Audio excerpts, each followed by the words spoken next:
Économie le Max sur i24 News, soyez les bienvenus. Au sommaire aujourd'hui, l'immobilier israélien n'aura plus aucun secret pour vous. Immersion dans un instant dans un marché dont la croissance semble inarrêtable, une forte demande de l'étranger et des prix au plus haut. Alors existe-t-il un risque de bulle? Les prix vont-ils ou non se stabiliser? Deux experts pour en parler, Nathalie Gruffy et Yael Hajej Marwani. Voilà pour les titres, merci d'être avec nous. Avant d'y revenir, tour d'horizon de l'actualité économique. L'Ukraine, toujours à la une, et la proposition était attendue depuis longtemps. La Commission européenne a présenté hier un plan d'aide massif de 11 milliards d'euros en faveur de Kiev. Un plan sur 2 ans et sous condition. Le versement des fonds se fera uniquement en cas d'accord entre le FMI et le gouvernement ukrainien. Des experts du FMI sont d'ailleurs sur place à Kiev pour un diagnostic de la situation économique du pays et pour une évaluation des réformes à engager. On peut s'attendre évidemment à un vaste programme d'austérité. L'économie ukrainienne va très mal en ce moment. Il y a de nombreux problèmes liés à la situation économique actuelle du pays. Toutes ces aides financières urgentes que l'Ukraine demande ne serviront à rien si le pays n'a pas entamé une vraie réforme de l'économie. Voilà une situation d'urgence. On sait que l'Ukraine aurait besoin de 35 milliards d'euros. Et en parallèle, Bruxelles a annoncé ce jeudi le gel des avoirs de l'ex-président ukrainien Viktor Yanukovych, ainsi que de 17 autres personnalités, dont l'ancien Premier ministre Mykola Azarov. Tous sont jugés responsables de violations des droits de l'homme ou de mauvaise gestion des fonds publics dans leur pays. Un sommet européen extraordinaire se tient justement aujourd'hui à Bruxelles. Et dans le même temps, la BCE tenait sa réunion mensuelle de politique monétaire. La BCE qui a annoncé tout à l'heure le maintien du principal taux directeur à 0,25%, son plus bas historique. Une décision sans surprise dans un contexte d'inflation stable et de légère amélioration du PIB de la zone euro fin 2013.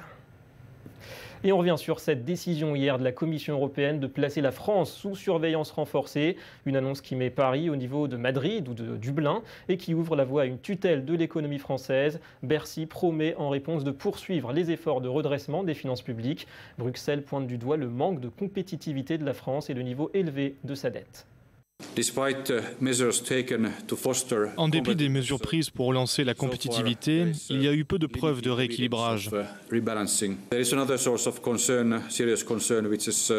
Compte tenu du niveau élevé des dépenses publiques, nous attirons l'attention de la France sur le fait qu'elle n'atteindra pas les objectifs fiscaux qu'elle avait fixés en juin.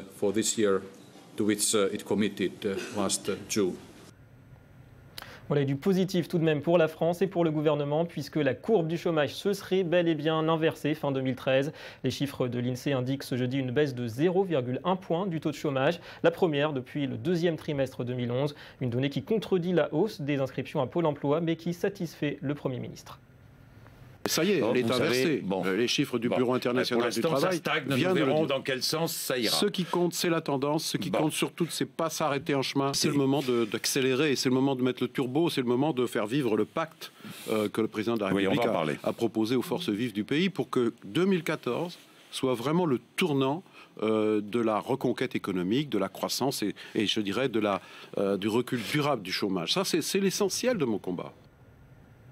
Voilà, et à propos du pacte de responsabilité, sachez qu'un accord a été signé mercredi entre le patronat et 3 syndicats, CFDT, CFE-CGC et CFTC, sur un texte qui définit des contreparties aux 30 milliards d'euros de baisse de cotisations promises par le gouvernement. Alors pas d'engagement chiffré, mais des objectifs en termes de création d'emplois. CGT et Force ouvrière ont émis un avis négatif sur ce projet. Et on en vient au dossier du jour, investir dans l'immobilier en Israël, un marché plus que dynamique dans un pays où la construction bat son plein dans les villes. Les prix ont connu une augmentation spectaculaire ces dernières années, la faute en partie à la forte demande de riches investisseurs étrangers qui complique, vous allez le voir, l'accès à la propriété pour les classes moyennes. Le nombre d'appartements vides est au plus haut. Alors est-on aujourd'hui face à une bulle immobilière? On regarde ce reportage signé Anthony Lesme. Tel Aviv, un chantier à ciel ouvert. Pas un quartier n'échappe à la construction de nouveaux immeubles. Jérusalem, Haïfa et d'autres petites villes connaissent aussi le son des pelleteuses et le mouvement des grues. En 2013, plus de 90 000 nouveaux logements ont été construits, 30 000 de plus que prévu. La demande n'est cependant toujours pas comblée et depuis 2007, les prix immobiliers ont augmenté de 80% selon le FMI. Tant et si bien qu'ils seraient, selon l'institution internationale, 25% au-dessus de leur valeur d'équilibre. on assiste à une bulle immobilière en Israël. Et en fait, pourquoi on définit le terme de bulle immobilière? Tout simplement parce qu'on a une partie de la population israélienne qui n'arrive pas aujourd'hui à acheter des appartements, les jeunes, les couples. Et en même temps, donc, la demande n'est pas à ce point élevée. Et malgré ça, on continue depuis 10 ans maintenant une augmentation des prix immobiliers. Deux facteurs sont en cause selon le FMI. Le manque de logement et la faiblesse ces dernières années du prêt hypothécaire. D'autres experts et des politiques comme Stav Shafir pointent aussi le poids trop important des investisseurs étrangers. Un des problèmes majeurs en Israël est que les investisseurs étrangers sont désormais les seuls à être vraiment capables d'acheter des biens immobiliers sans trop de difficultés. Et conséquence, nous voyons surtout à Jérusalem, Tel Aviv, Haïfa et Netanya, le long de la côte, des maisons vides achetées par des investisseurs étrangers. Des maisons à l'abandon, sans être même louées à des personnes vivant en Israël, et tout ça crée une bulle.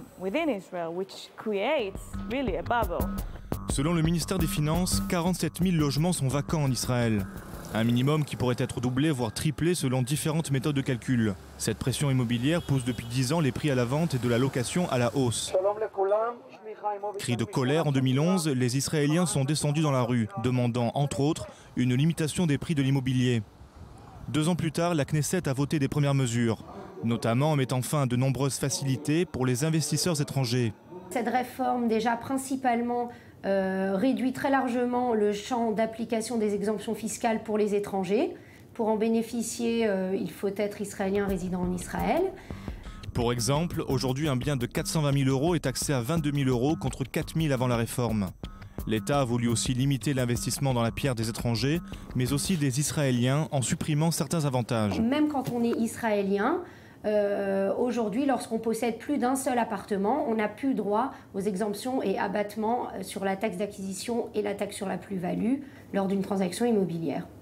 Ces mesures sont-elles suffisantes? Nous avons demandé une entrevue avec le ministère des Finances qui a préféré décliner. Nous avons alors interrogé un évaluateur de biens, une observatrice quotidienne et impartiale du marché immobilier. Malheureusement, le gouvernement n'en fait pas assez parce que personne ne veut vraiment que les prix baissent. Pourquoi? Parce qu'ils veulent plus de taxes et que les banques veulent gagner plus d'argent avec les prêts que l'on réalise pour acheter des appartements. Pour mieux se rendre compte de la situation, nous partons à la rencontre de Sami Chetrit. C'est un rez-de-chaussée comme je vous en ai parlé. Agent immobilier depuis 7 ans, il constate que ces mesures ne changent rien. Son business est toujours florissant. L'achat immobilier n'a pas vraiment fléchi depuis ces dernières semaines. Je vous dirais depuis 2-3 mois, on sent même une demande qui a fortement augmenté et d'investissement et d'achat personnel en Israël. Selon Sami Chetrit, pour un bien de 350 000 € en 2004, les prix ont augmenté de 25 000 à 35 000 € par an.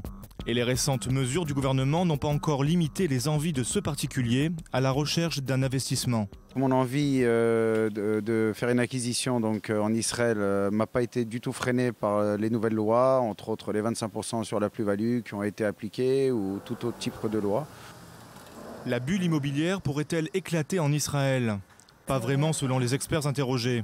Mais dans l'immédiat, le prix très élevé du logement nuit à la consommation des Israéliens et des politiques tels que Stav Shafir demandent une régulation des prix et un contrôle du marché.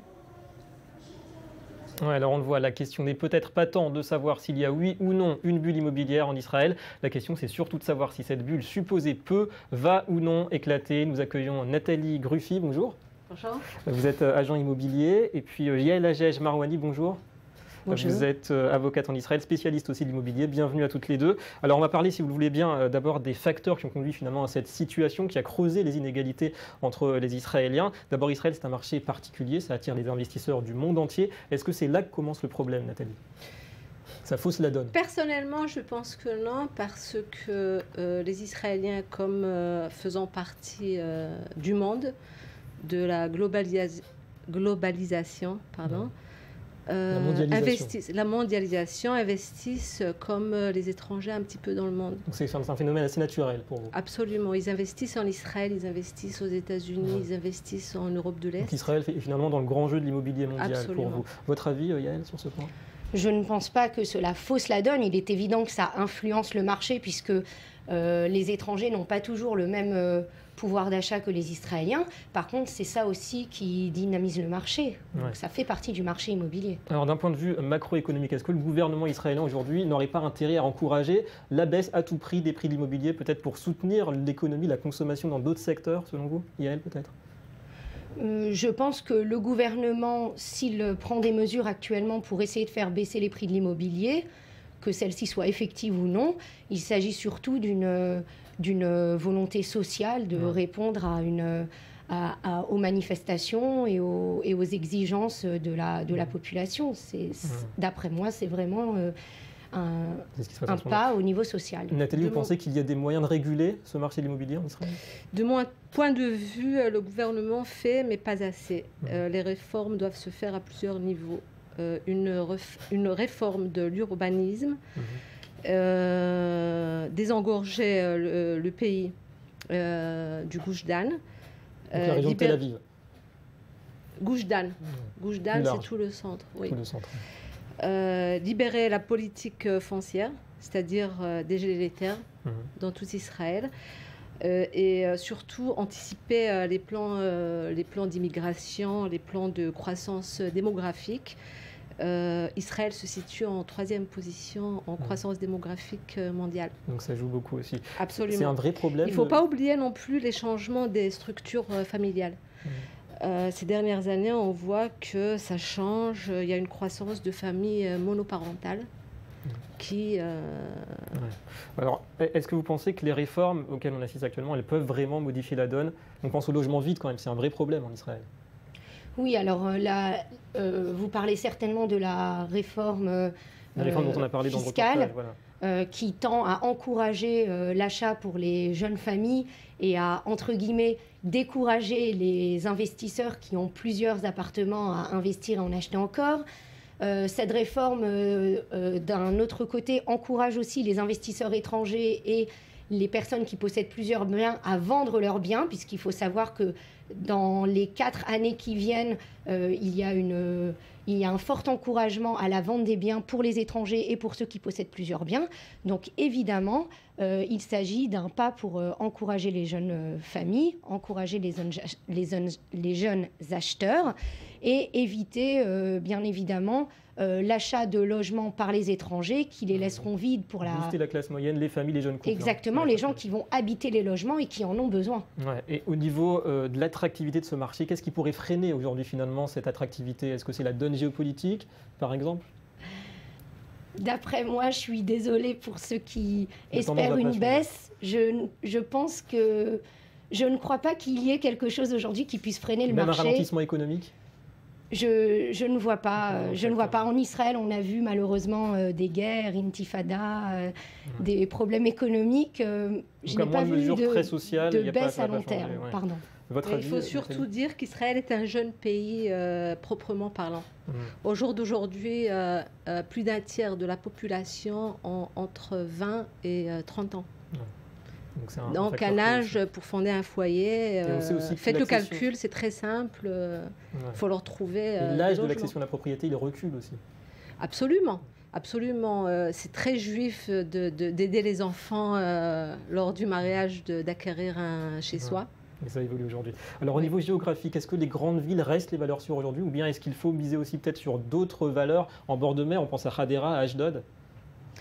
Ce que vous appelez valeur sûre, je pense que vous parlez en termes d'investissement et de loyer, de rentabilité, de valeur locative des biens. Alors, étant donné les prix pratiqués aujourd'hui à Tel Aviv et à Jérusalem, il est plus difficile d'obtenir une bonne rentabilité et une valeur locative intéressante que sur des plus petites villes moins chères à l'achat et dont les loyers restent quand même corrects. Si vous pensez, oui, notamment à Hadera, Beersheva ou Haïfa. Votre avis, tout dépend de comment vont se développer les chemins de fer en Israël. On voit très très bien que là où on crée des chemins de fer, tout se débloque. Les jeunes vont vers la périphérie. Et ce qui est étonnant par rapport à votre question précédente, c'est la ville de Haïfa, qui n'a rien à voir avec les investisseurs étrangers. C'est une ville que les Israéliens ont compris qu'il faut investir. C'est une ville qui a eu une hausse de 20% ces dernières années, en 2013. Très étonnant, première sur le podium. Et justement parce que c'est une ville universitaire. Merci beaucoup, on l'aura compris, on aura appris beaucoup de choses avec vous. Merci à toutes les deux. C'est la fin de cette édition. Merci à vous de nous avoir suivis. Économie Le Mag revient très vite sur i24 News. Restez avec nous, l'information continue.